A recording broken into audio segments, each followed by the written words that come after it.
Probably look better with it on, right?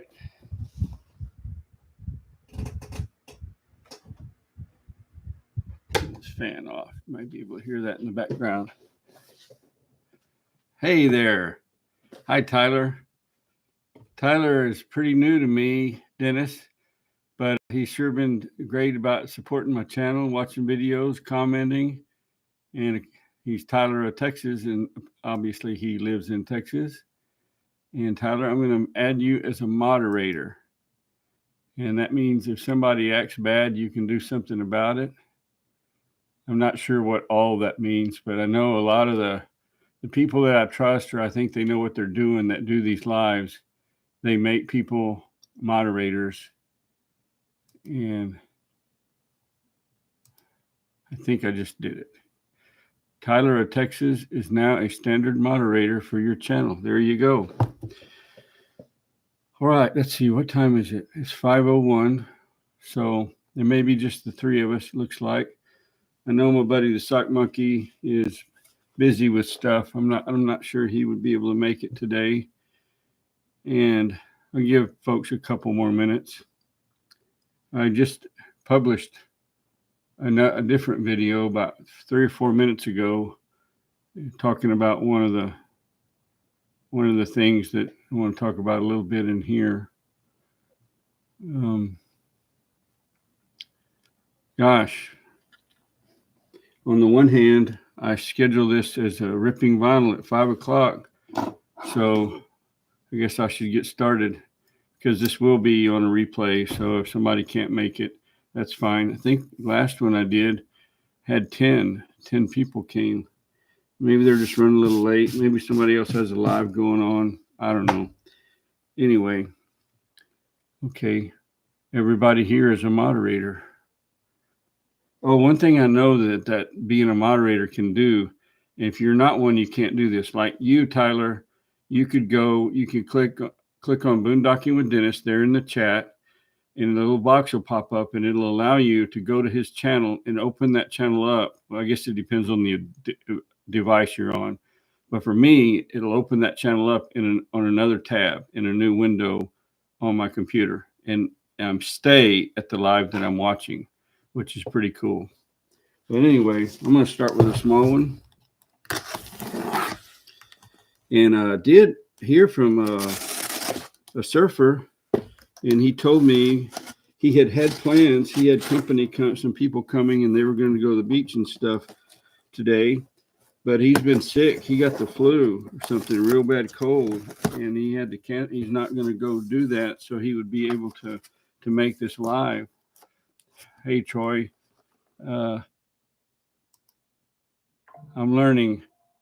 Add as moderator right there. Save.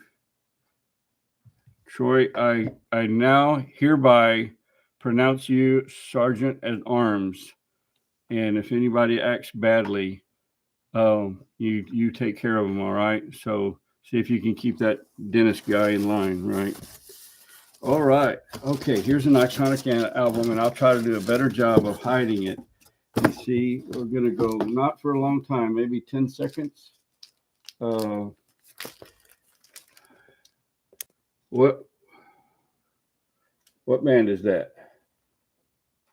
Okay. 9, 8, 7, 6, 5, 4, 3, 2, 1. Nazareth, Hair of the Dove. I loved this. I don't think I ever had this album, an LP, but I definitely had the 8-track tape, and I loved it. Oh, that's right. Sandfest is going on. That I went there one time, and it was right at the end, so all the stuff was done. It was after the judging was over and everything, and I think it's the first time I was ever aware of it. It's when I lived down there, and I cannot believe the things that those people do with sand. How they can make. Have you ever, when you're a kid, try to make sand castles? Trying to get that sand to stick together and to do what they do is just incredible. I mean, I know it has a lot to do with keeping the sand, the right moisture content, keeping it wet, damp, whatever. But some of those things are so detailed and extravagant. It's just unbelievable talent that takes. it's very impressive. I wish I was at Port Aransas this weekend. I would love to see that. That'd be a good opportunity to make a good video too, right? Hey, I learned something I wanted to talk about right quick. I found this very interesting. So, like I said in my previous Ripping Vinyl Live, I get a lot of these albums from Collectico. I get them from other places, and I've noticed all of them, the professionals, when they ship this album, you'll see the jacket is here. This is what they call the jacket, right? And then then you're going to have an inner sleeve that goes over the record, but inside the jacket, and then an outer sleeve to protect the jacket. Okay, so here's the outer sleeve, right? And the inner sleeve, and then the vinyl record is in there. They never put the record in the jacket when they ship it. The record is outside of the jacket. So the other night, it was pretty late, and Chad at Collectico, the guy that runs the sale, he's selling albums online on YouTube, on Facebook and YouTube. He'll let you ask questions, general questions, or some things other than just straightforward the business of selling albums, and ask him, why do they do that? Why do they always ship them with the LP, with the album not in the jacket? And he said because they wear these edges, they break down the edges of the jacket. And he went further to explain, in his collection, of which I can't imagine how many albums that guy has in his collection, he doesn't put the album in the jacket. They're stored just like this in the box, the rack where he keeps them, to protect the jacket from tearing out and getting worn and stuff. People that are really into this, they take care of their records like people take care of their babies. They call them audiophiles. And I guess to a degree I am one. My buddy the Sock Monkey doesn't like that word. That's a made up word. It's not a made up word. Some people are that way about wine, or beer or chili. They're connoisseurs. Oh, don't even get the people with the chili started about whether you can put beans in chili or not. Does chili have beans or not? Oh, that'll start a fight. And I don't know. I respect that. You pay good money for something and you liked it enough to spend your hard-earned money on it, you should take care of it. Okay. All right. I think everybody knows who that is, right? Of course you do. Waylon. I love Waylon Jennings. God, I love Waylon Jennings. So greatest hits. To me, an artist like Waylon Jennings, I can't afford to buy his whole discography. The discography being all the records he ever made. So the greatest hits albums are going to work best for me to put together a collection like I want to. And this is this is hard. Okay, I got Waylon. I'm happy about that. And this album is in absolutely good condition. See, it's separated out just like that. And those came from two different places. One of them came from Michigan, and one of them came from Oregon. Those two were bought through Discogs.com. Right up front here too, I want to say,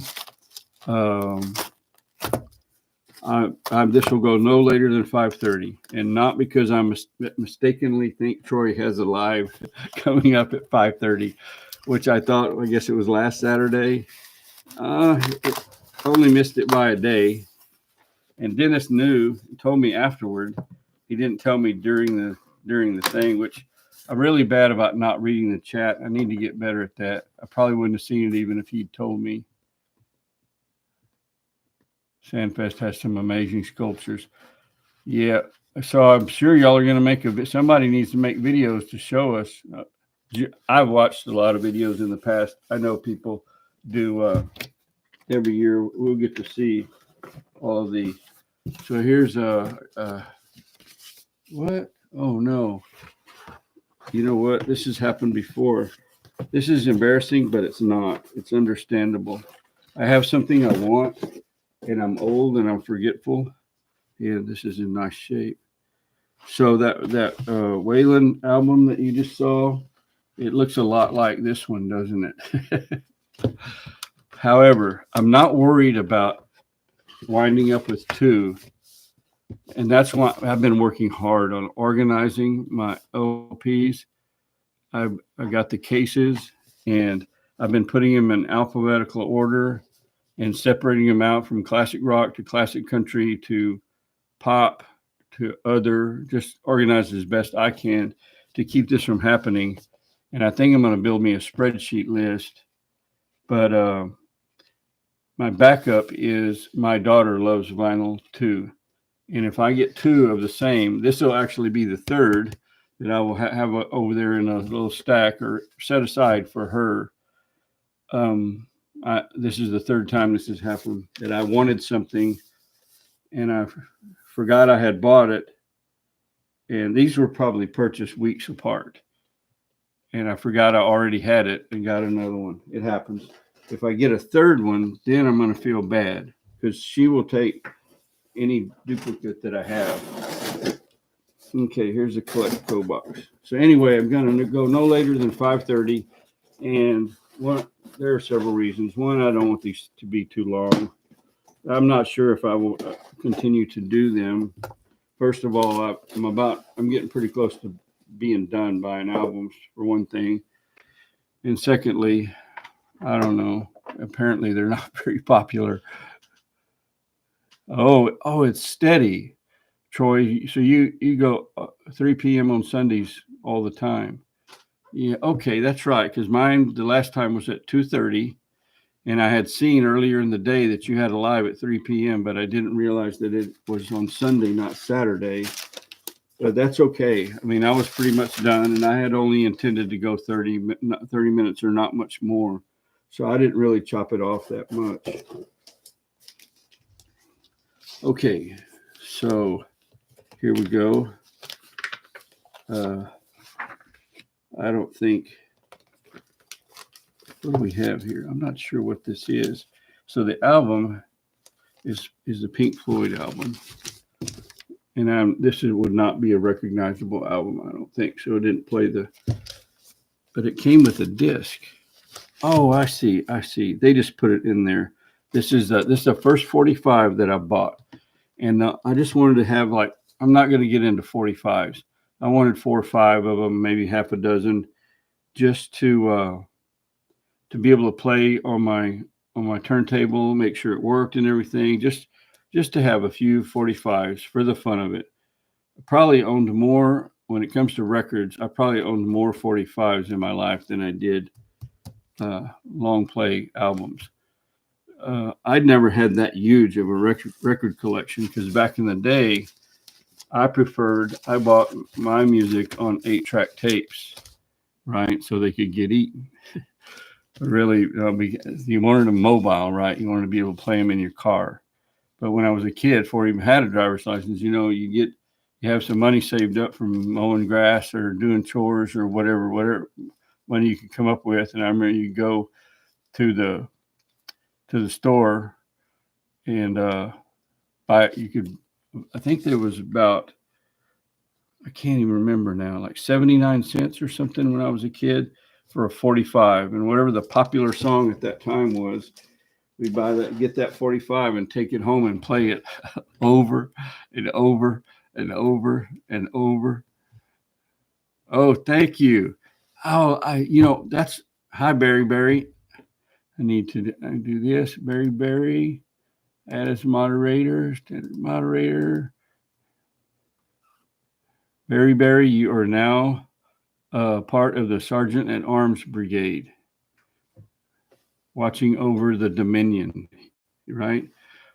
If y'all know, if you can remember, what's the first concert you ever went to? And I don't mean like a band concert at the school or whatever. I mean like a rock or country, a big auditorium concert, whatever. Because mine is pretty cool. It actually it's one of those that has on the back of it the list everywhere they played during that tour. And I was at that tour in San Antonio, Texas. And this is not the first one I ever went to. This was the second Journey concert I ever went to. The first one was 1979. And of all things, still to this day, the first concert I ever went to was one of the best concerts I ever went to. And it was Journey and the support band that, the band that plays in front of it was AC/DC. They were just becoming popular in the United States. They weren't even a feature band. And I had heard of AC/DC. A friend of mine had bought the 8-track tape, and we had listened to it, and we liked it, right? And I was a big AC/DC fan after that because they put on quite a show. I tell you what, it was something else.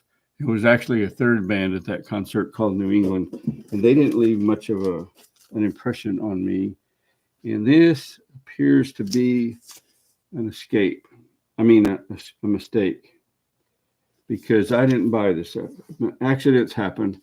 This will be the second time. I'm going to have to contact Collectico.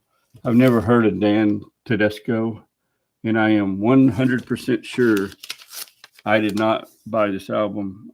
They made a mistake, but that's okay. I'll get it back to them, and they'll credit me. They did before. Didn't have any problem with it. And we were talking about used media, used albums. I had an album that came in, and there was no visible markings or any sign of any damage or anything wrong with it. You could look at it in any light that you wanted to. It looked great. But about halfway through side 2, it started messing up. Your parents took your friend, Guns N' Roses, Metallica. That's a pretty heavy duty freaking concert to go to, that your parents have to take. You must have great parents. Troy went to the Ozfest Troy, that was your first concert in 1998? Man, you're just a pup. Berry, Def Leppard, cool. They got you off to a good start, right? So y'all like the music that I do. Yeah, that's cool. Very cool. Love hearing that.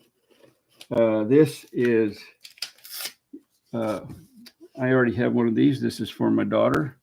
One of my favorite albums of all time, Fleetwood Mac Rumors. Yep. Got that as a gift for her. That one was not I forgot I bought a copy already one. Oh, I know there's another cool thing about this one. I'm going to keep this one. It's another interesting thing that I've learned at Collectico. This one's going to be for me, and the other one is a pristine, very nice copy of Fleetwood Mac Rumors. The cool thing about this one, this is just Fleetwood Mac Rumors, but there's two records in here. So the faster the record spins, the better quality of music you get. This is a thing that I didn't even know about. So there are 2 large LP records here, but they're 45 speed, not 33, which the standard, the Fleetwood Mac that I have is a 33 RPM record. And this is supposed to sound even better because it plays at a faster RPM. And I will be testing that theory, or that what they're telling me about that. I will be checking that out tonight. I guarantee you. And this is another Pink Floyd album. Pink Floyd is pretty amazing.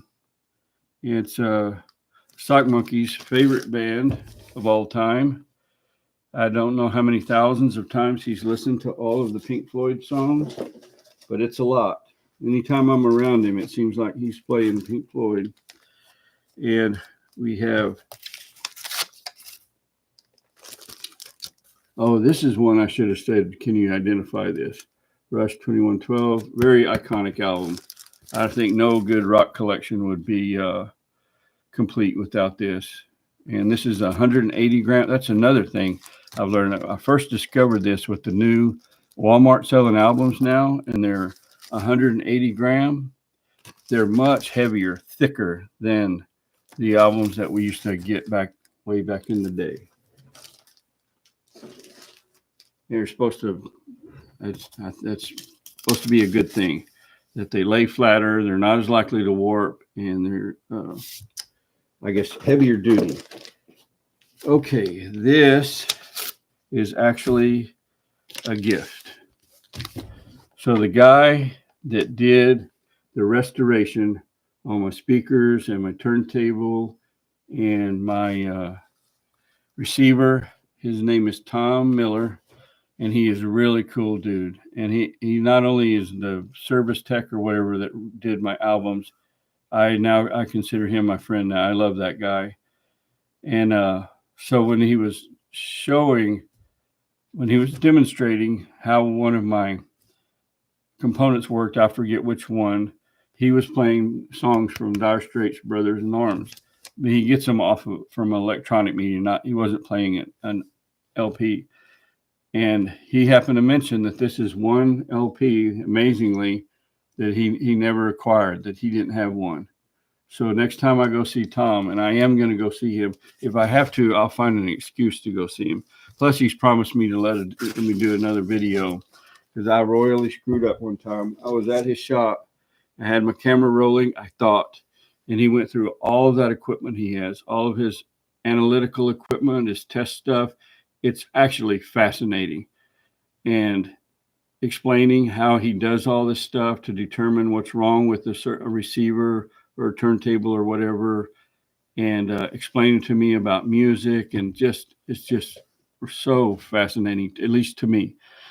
And I captured all that, and I was so happy.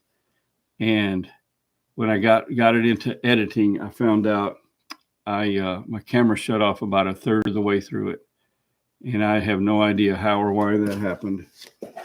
Okay, this is going to be an easy one, very easy one. And who are these guys? Everybody knows this, right? First one to type it wins the red soda pop. Okay. Come on now. Yeah, so that's the right band. What's the name of that album?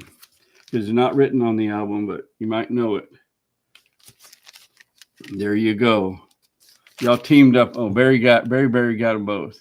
The Beatles, Abbey Road. Tyler got it next, Abbey Road. All right. Yep. Needed a copy of that. And I am about done buying albums as I see some of these. That is a near mint copy of Abbey Road. It cost $100. I'm almost mad at myself for doing that. I really shouldn't be spending $100 on an album, but that's one I felt like I had to have. Bad Company, love me some Bad Company. And don't get the wrong impression. All of these don't cost in that price range. I think I've spent too much on an album now. I have 3 albums that I probably shouldn't have bought. Okay. Most of them that I buy are like $15, $10, $8. Elvis, the Moody Blue album. Got 6 minutes left, so I'm going to try to finish off this box right quick. I don't want to keep y'all. I know it's Saturday and people have things to do and people to see. See, like this right here. I remember this. This was on TV, on national TV. When it was called Elvis on Stage, right? He was on this round stage with people entirely all around him. And so I wanted this. It was in 1970. I was 10 years old watching with my parents, probably on a black and white TV. No, when did we get a color TV? We had a color TV by then, but this was $4.99 in a very good plus condition. So, most of the stuff it's more along that line. Okay, so everybody knows who this is and will probably recognize him, but we'll play the guessing thing right quick here because this is a younger version of him. Anybody know who that is? I can tell you this, he's not a rock star. Yeah, I think y'all still know. This is the best of Merle Haggard. The thing is, I think this was probably in the early 70s. So he's going to have some hits that were after this. But it's like Sing Me Back Home and A Lonesome Fugitive. Those are good songs. And Branded Man. So I'm glad about that album. Okay. What do we have here? All right. This is not one of their most iconic albums, but it is an iconic band.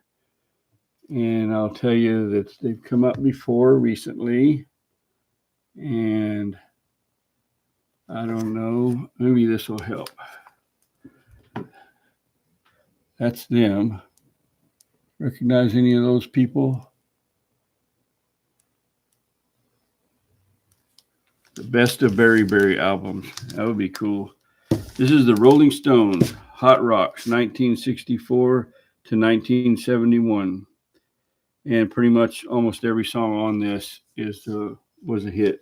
Of course, I don't think the Beatles had many songs that weren't successful. We're getting close to the end, folks. I've got 3 minutes left, and I'm going to finish off the box, even if it goes a little bit after 5:30. Pretty nondescript album, but I really like James Taylor. When I don't feel like rocking right, when I want to hear something that's like soothing, easy listening, whatever, James Taylor just does it for me. Carolina on My Mind, Fire and Rain, Sweet Baby James, You've Got a Friend. Just one great song after another one. How Sweet It Is. How sweet it is to be loved by you. Okay. Yeah. I must have had one too many beers. No, I'm not. I'm just kidding. And I'm not embarrassed by this. There's good music on here. I might actually go see the Bee Gees tribute show that's coming up here in Brenham later in the year. But this is a soundtrack from the movie Saturday Night Fever. Look how John Travolta was a young guy back then. I enjoyed that movie. Okay, I think that's it. What else did I want to say? Oh, I wanted to talk about the YouTube copyright issue, and I've talked about that in the video, the regular video that I just put up. And I might discuss that later on. And the live chat replay. On the last time I did this, there was no way to turn on and replay this live chat. And I figured out on this one that there's a box you have to check when you set it all up and put in all the settings and stuff. So this one should have the live chat replay. And so you guys that came in, I really appreciate it. I want to thank you for taking the time to spend with me. And I don't know if this is interesting or not. It interests me. I love vinyl albums, and I really like making friends, whether that's on Facebook or in real life. And I appreciate all of y'all. I'm glad to know you. And I try to support you back. So it is 5:29. I think I'm going to end it. Have a wonderful evening and a wonderful rest of your weekend. I'm out. Thank you so much.